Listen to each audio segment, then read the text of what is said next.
Muito bom dia a todos, muita paz, que Jesus nos abençoe, nos fortaleça. Um abraço a todos do Centro Espírita Amor e Caridade. É um prazer enorme a gente estar junto mais uma vez para mais uma manhã de estudo. Que o Senhor, Divino Mestre de todos nós, nos abençoe, nos fortaleça, nos dando, abrindo o nosso entendimento, nos auxiliando a compreender os estudos que nos são propostos, que ouvimos, os conceitos da doutrina espírita, os conceitos de Jesus, para a nossa melhor compreensão, para que possamos pautar a nossa vida, pautar a nossa conduta nesses ensinamentos.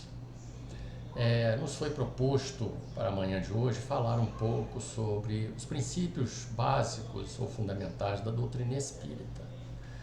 É um tema assim, bastante interessante, porque o que são, na verdade, princípios? São aqueles conceitos iniciais que conduzem a uma compreensão, é o que se baseia, né, a doutrina espírita, é onde ela está alicerçada, é tudo aquilo que norteia o seu estudo, tudo aquilo que está contido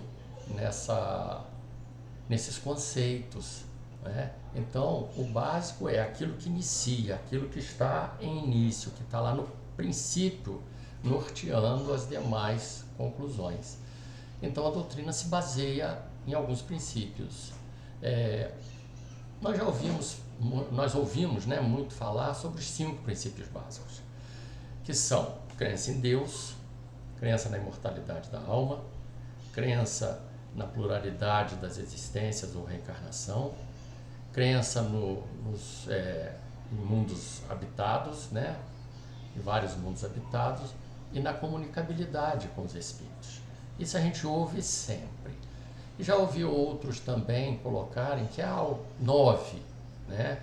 E aí eles acrescentam a fé raciocinada, a evolução do espírito, a lei de amor. São princípios que estão na doutrina espírita. Porém, no livro dos Espíritos, na introdução, no item 6, Kardec coloca os princípios em que a doutrina se norteia, se baseia. E a realidade eu contei aqui, 34 princípios. Não são só 9, 5, né? E lógico que alguns englobam nesses 5 ou 9, mas há outros que não estão ali contemplados, que são embasados, que embasam a doutrina espírita. Por exemplo, a fé raciocinada é um princípio da doutrina espírita, né? Diferenciado de outras ideologias que são princípios da fé cega. E não, a doutrina espírita se baseia na fé raciocinada, fé racional. Ou seja, é possível a gente raciocinar em cima do que se crê, em cima da fé. Ou seja, né, a fé é aquilo que a gente crê dentro de uma doutrina. Então, é possível que a gente raciocine, e é importante raciocinar. Então, é também um princípio básico, né, onde a doutrina está assentada nos seus princípios, né, é onde ela se norteia. Tem outros, né, princípios fundamentais aí. Então Kardec coloca aqui no livro dos Espíritos, e eu prefiro ficar com esses, né, do que vários estudiosos, né, a gente respeita o que eles, né, falam, mas eu prefiro ficar ainda na base, no livro dos Espíritos, no que Kardec coloca, porque são vários pontos em que a doutrina está assentada, não são só esses, né? Tudo bem que tem alguns que englobam nesses aqui, mas que não necessariamente a gente fala. Então, por exemplo, como a fé raciocinada não é contemplada nos 5, né? E é um princípio em que a doutrina está baseada toda ela. Então é um princípio básico, sim, né? Mas nós vamos falar de alguns que estão aqui no livro dos Espíritos, porque a gente precisa estudar a base. Isso é que é importante para a gente não se perder. Porque a gente pode formular conceitos, cada um pode, nessas hipóteses, mas é preferível a gente ficar na base ali, no que Kardec nos coloca, para a gente ficar mais seguro, podemos assim dizer. Mas eu gostaria de falar do primeiro deles, que, a meu ver, de todos os princípios básicos, até dos 34 que Kardec coloca aqui no item 6, o mais importante, que é o primeiro. A doutrina espírita se baseia, em primeiro lugar, na crença em Deus. Nós cremos em um Deus, Criador do universo, né, Pai de todos nós. Nós já não cremos mais naquele Deus humanizado, não cremos mais em um Deus particular de povos, mas a doutrina espírita nos diz que Deus é o Criador universal. E Kardec nos diz isso no item primeiro, quando ele diz assim, permitam ler aqui para a gente não perder, né? Conforme notamos acima, os próprios seres que se comunicam se designam a si mesmos pelo nome de espíritos ou gênios, declarando alguns, pelo menos, terem pertencido a homens que viveram na Terra. Eles compõem o mundo espiritual como nós constituímos o mundo corporal durante a vida terrena. Então ele resume, em poucas palavras, os pontos principais da doutrina que nos transmitiram, a fim de mais facilmente respondermos a certas objeções. Então Kardec está dizendo, está pegando esses ensinamentos e resumindo em 34 princípios para a gente nortear o nosso estudo neles. E o primeiro Deus é eterno, imutável, imaterial, único, onipotente, soberanamente justo e bom. E no 2 ele coloca, criou o universo que abrange todos os seres animados e inanimados, materiais e imateriais. Então já é uma visão completamente diferenciada. Então Deus criou todas as coisas, criou o universo material, criou o universo espiritual e todos os seres que neles habitam. Então é esse Deus que nós nos pautamos, que nós cremos e que nós seguimos. Então Deus é eterno. Esses princípios, esse princípio sobre Deus, esses princípios, esses atributos, são importantíssimos que a gente grave muito para que a gente não entenda melhor os conceitos espirituais que a doutrina espírita nos traz e também materiais, os conceitos da vida material. Então, Kardec nos diz sobre Deus que a gente não tem como conhecer Deus na sua essência. Nós não temos, porque não temos para isso sentido nenhum. Nem os espíritos, ao desencarnarem, nem nós ao desencarnarmos, ou os espíritos, têm contato direto com Deus. Depende da evolução espiritual, depende da grandeza. Jesus, aqui no nosso planeta, é aquele que entra em contato direto com Deus. Então, a maioria esmagadora dos espíritos, aqui encarnados e desencarnados, não tem como entrar em contato com Deus. Então, Jesus é o nosso representante diante da face de Deus para nos utilizarmos de um linguajar até evangélico, bíblico.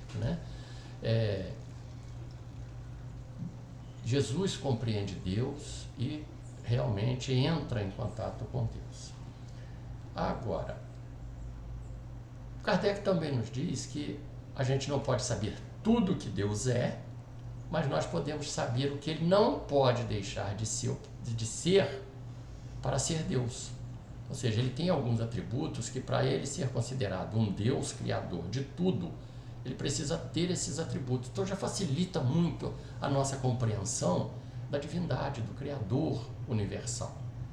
Então o primeiro item, o primeiro atributo de Deus é que Ele é imutável, não é eterno. Então ele é eterno. Nada existiu antes dele, nada existirá depois, ou seja, não existe tempo para Deus. Então tem uma frase até muito, que eu gosto muito do livro A Gênese, em que Kardec diz assim, para Deus o presente são o passado e o futuro, significando que tudo para Deus é presente, porque Deus abrange tudo.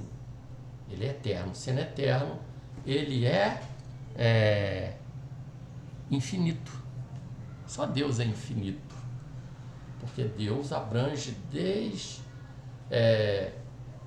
ele já é desde a origem dos universos, né? E vai permanecer. Então a gente sabe hoje com a ciência astronômica que os mundos morrem, que as galáxias nascem, morrem, nascem, morrem, nascem, morrem. Então a criação é permanente. Então Deus é eterno. Então é um atributo muito importante para a gente gravar, a eternidade divina. E ele sendo eterno, ele é também imutável, ele não muda, porque ele já é a perfeição absoluta. Então, se ele tivesse que mudar em algum ponto, se ele tivesse que melhorar em algum ponto que ele não tivesse alcançado, diz-nos Kardec que já não poderia ser, esse ente não poderia ser Deus, teria um outro que superasse ele. Então Deus, o Criador, que a doutrina espírita nos apresenta, né, que é conjunto com o que Jesus nos apresenta como Deus Pai amoroso. Então Deus é o Criador do universo, de todos nós, material e imaterial, é Pai de todos nós, né? É Pai de todos nós, Criador de todos nós e é amoroso. Deus é amoroso, né? Então ele é imutável, porque sendo infinito e sendo imaterial, sendo eterno, ele não tem mudança nenhuma mais a fazer. Então ele já é perfeito de sempre. Então, ele é imaterial. Então Deus não tem nada de matéria. Deus não é aquele velhinho de barba branca que nos foi apresentado numa figura ingênua, né, onde a gente não tinha condições de entender mais profundamente, que ainda não temos muito, mas a gente já melhorou a nossa capacidade intelectiva e a gente pode hoje perceber melhor esse Deus. Então Kardec, a doutrina espírita, os espíritos superiores trazem-nos uma noção melhor sobre Deus. Então esses são os atributos que ele tem que ter, né? Sendo imaterial, ele não pode mudar, porque só o que muda é a matéria, né? Ele é único. Por que ele é único? Porque ele é eterno, porque ele é imutável e porque ele é imaterial. Então ele é único. E Kardec nos diz, toda a harmonia universal patenteia a unicidade de Deus, porque Deus é que comanda tudo no universo, né? Tudo está sob as suas ordens. A gente tem que entender isso. Então ele é único, onipotente, porque ele é único, então ele detém todo o poder do universo, né? E ele é soberanamente justo e bom. Então, meus irmãos, esses princípios aqui sobre Deus, esses atributos divinos, a gente tem que estar lembrando e relembrando constantemente, porque a doutrina vai estar embasada, a doutrina espírita, a doutrina do Cristo, né? E o espiritismo, que é o cristianismo redivivo, que é o Cristo de volta, que é o cristianismo redivivo, né? Retornando, puro, cristalino, se embasa nessa questão de Deus. Então Deus tem que ficar muito bem delineado, esses atributos divinos. A gente entendendo isso e conseguindo aceitar isso, entender que Deus é desse jeito, já facilita muito. Não vamos nos preocupar em saber se Deus é feito de quê, qual é a essência divina, porque nós não temos capacidade, não adianta, que a gente não vai conseguir chegar a um consenso, porque a gente não tem o sentido para entender mais profundamente o Criador. Muito bem. Esses princípios, então, sobre Deus, esse primeiro princípio básico da doutrina, é para nós o mais importante. E ele tem que estar gravado em nossa vida, né? Vou dar um exemplo por que tem que estar gravado. Deus é justo e bom. Então é um dos fatores que a gente tem que estar gravado na consciência. Aí, quando a gente depara com a dor, por exemplo, na nossa vida, um filho nasce doente, morre cedo, as várias dores da vida, e às vezes a gente pensa que a gente sofre mais do que o outro. Aonde está então essa justiça de Deus? Se a gente duvidar que Deus é justo e bom, tem algum motivo para a gente estar em determinadas situações. O problema é que a gente não entende por que está. Então, a gente entendendo que Deus é justo e bom, quando a doutrina espírita fala, por exemplo, né, das dores do homem, do destino, do sofrimento, a gente vai entender, Deus é justo e bom mesmo. Porque se eu sofro, eu tenho culpa ali, eu tenho responsabilidade. Culpa não. Eu tenho responsabilidade aí nessa situação. Eu que causei. Então a doutrina espírita nos faculta isso, né? Nos faculta isso. Que é um outro ponto básico que eu vou falar na frente, essa lei, tá? O segundo ponto que a gente gostaria de falar, não vai dar para a gente falar em todos os 34 itens, porque não tem como, que é muita coisa para a gente estar avaliando, né? Tá avaliando. Mas, para a gente ver que existem outros pontos, que não são só esses 5 ou 9, tem um outro ponto que está ali, que a gente pode dizer que não está incluso nos 5 ou nos 9, que é a doutrina espírita se baseia num fator, ou até um pilar dela, ou seja, ela está assentada nesse princípio básico, que é o perispírito. Ou seja, a gente sabe do corpo e do espírito. A doutrina espírita nos traz esse laço, ela embasa todo o seu ensinamento, tudo que acontece entre o mundo material, o mundo espiritual, né?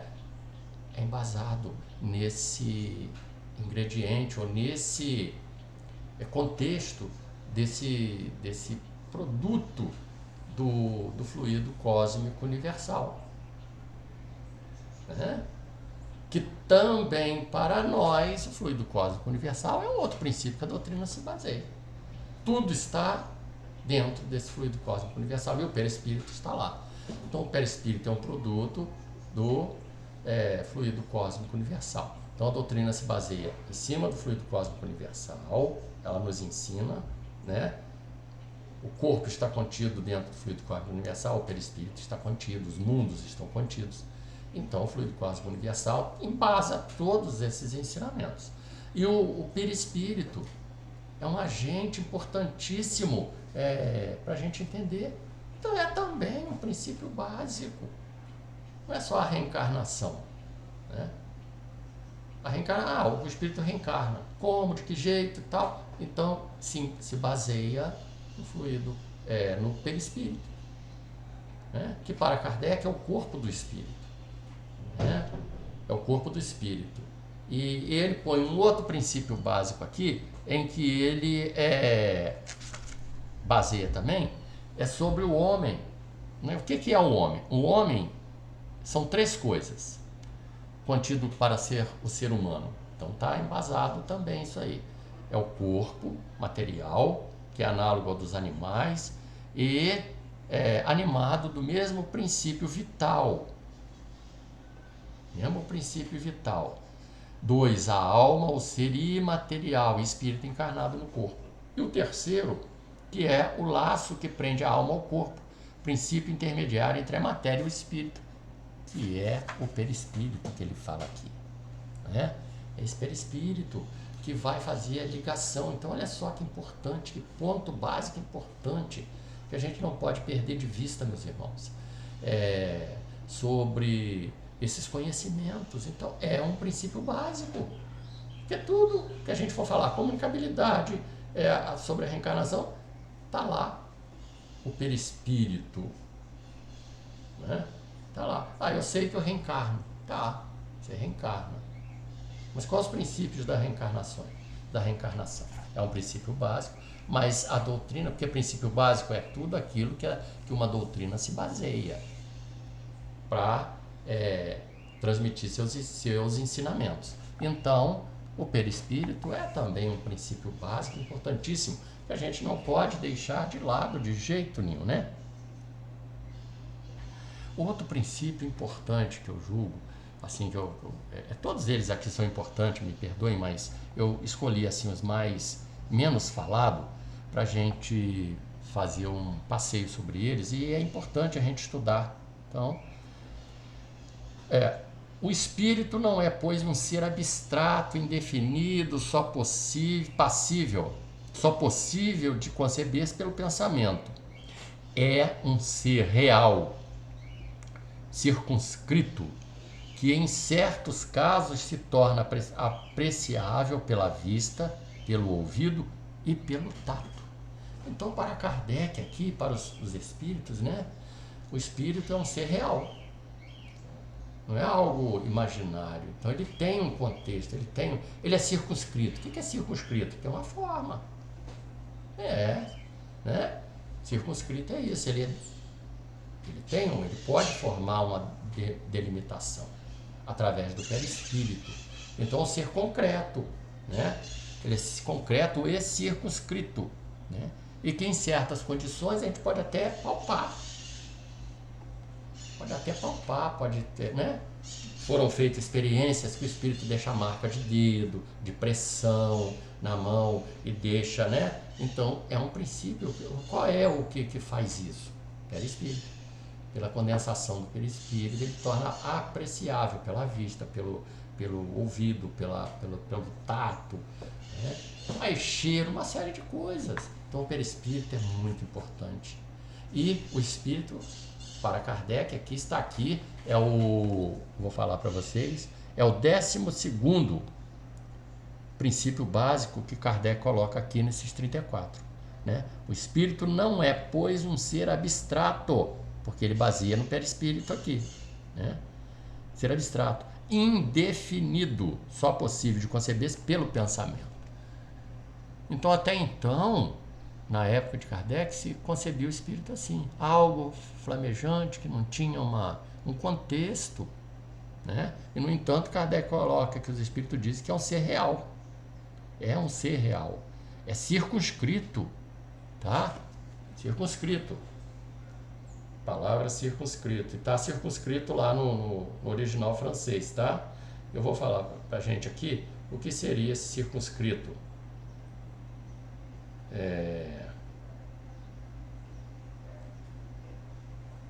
Circunscrito. Circunscrito. O conceito. Opa.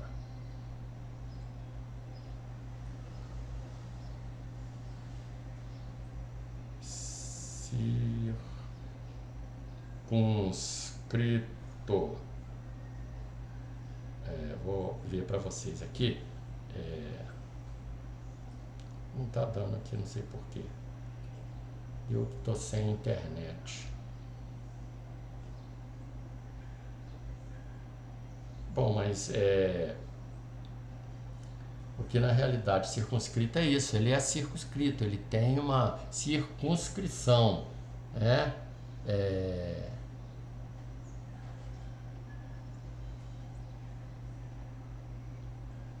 Ele tem uma circunscrição, ele é contido. Então vamos ver aqui o que seria isso, só para dizer para vocês, porque, né, a gente não pode falar pela gente, não. Circunscrito.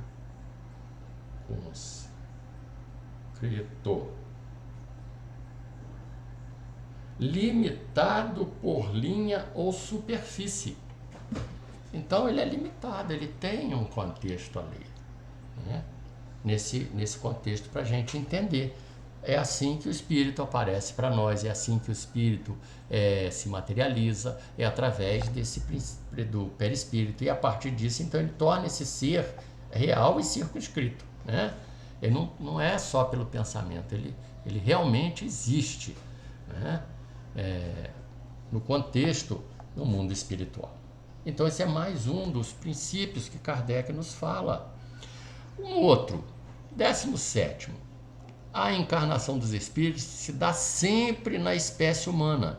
Seria erro acreditar-se que a alma ou o espírito possa encarnar no corpo de um animal. Por que Kardec fala isso? Por que os espíritos falaram? Porque há milhões e bilhões de pessoas que creem dessa maneira. Então é a doutrina espírita que trouxe esse conceito. Então esse conceito é princípio básico. Que o espírito só reencarna no corpo humano. Então, tá vendo quantos princípios que a gente precisa estar realmente estudando, né? Esse princípio não contempla ali, naqueles 5, naqueles 9. E está aqui Kardec nos falando, né? Então, a gente precisa estar sempre em contato com as obras básicas para a gente realmente entender o que os espíritos trouxeram para a gente, né?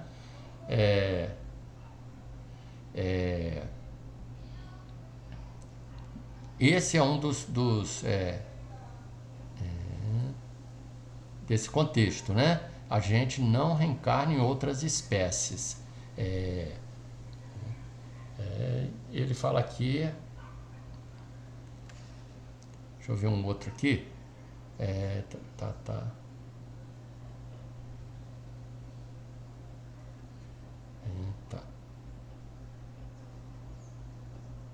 Outro aqui. Os espíritos exercem incessante ação sobre o mundo moral e mesmo sobre o mundo físico. Está contido na comunicabilidade? Está. Ao mesmo tempo, ele transcende essa comunicabilidade. Porque é um conceito básico que a gente... A comunicabilidade. Eu comunico os espíritos. Pode ser intuitivo, pode ser... Mas esse incessante contato, né? Esse incessante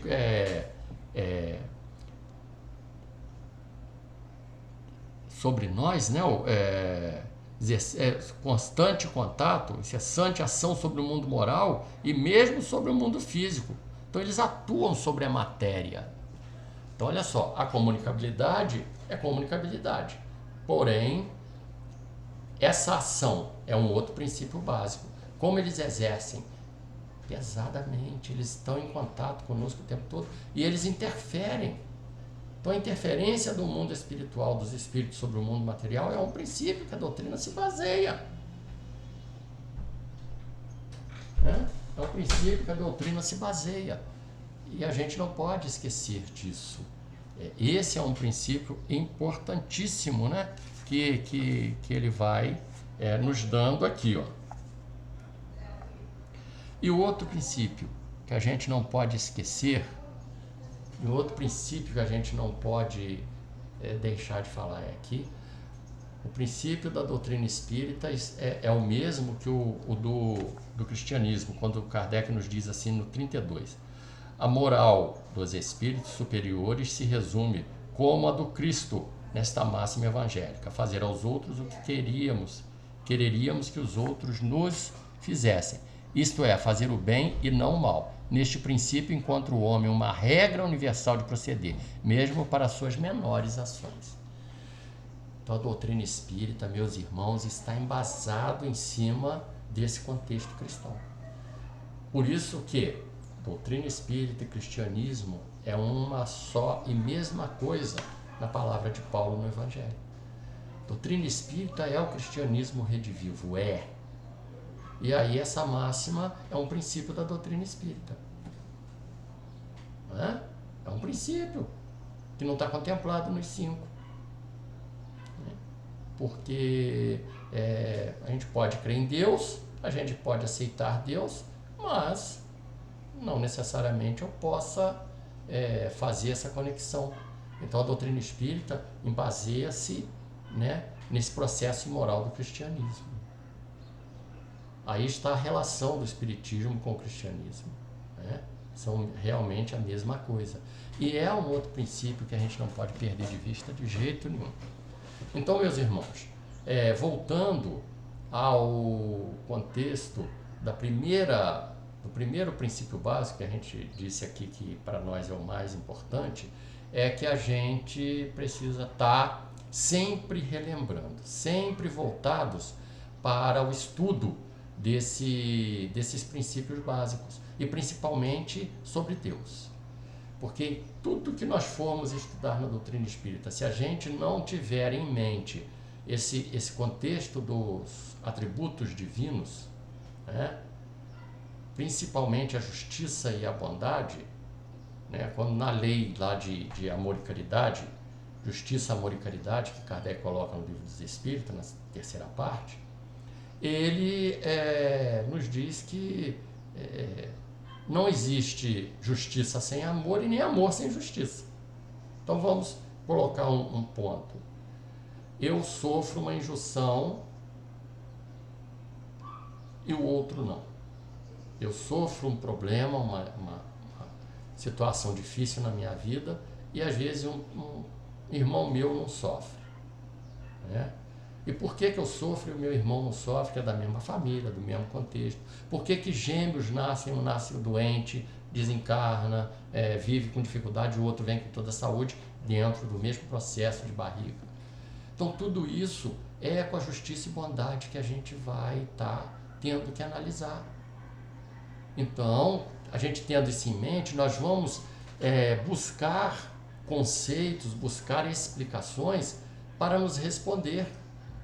E aí que entra o princípio da fé raciocinada, como disse ali no 9. A fé raciocinada é um princípio, sim, básico da doutrina espírita, em que a doutrina espírita está embasada. A gente precisa raciocinar no que crê. Bom, eu sofro porque Deus quer. Bom, aí Deus já deixou de ser bom.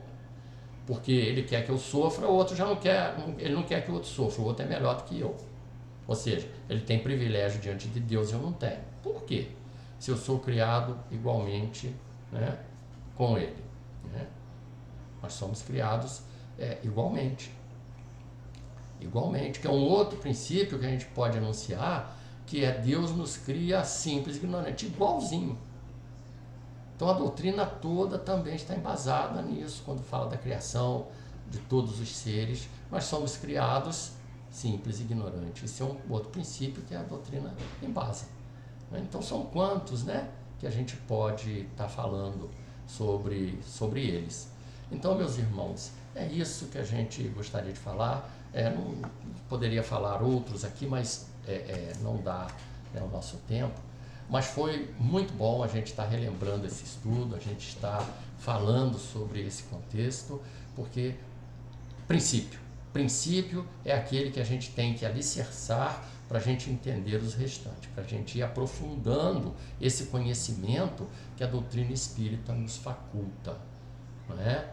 Então, está aqui, eu digo a vocês, vamos ler de novo esse item 6, né, para o alicerçamento desse contexto sobre os princípios fundamentais da doutrina espírita, ou seja, os princípios que fundamentam toda a codificação, toda a doutrina, né? Doutrina, esse corpo de ensinamentos que a doutrina tem, que nos liberta, que nos faz crescer, que nos faz realmente pensar no que é preciso a gente fazer para melhorar, o que eu preciso fazer para me melhorar, o que eu preciso fazer para crescer em direção a Deus, que é o objetivo maior de todos nós, meus irmãos.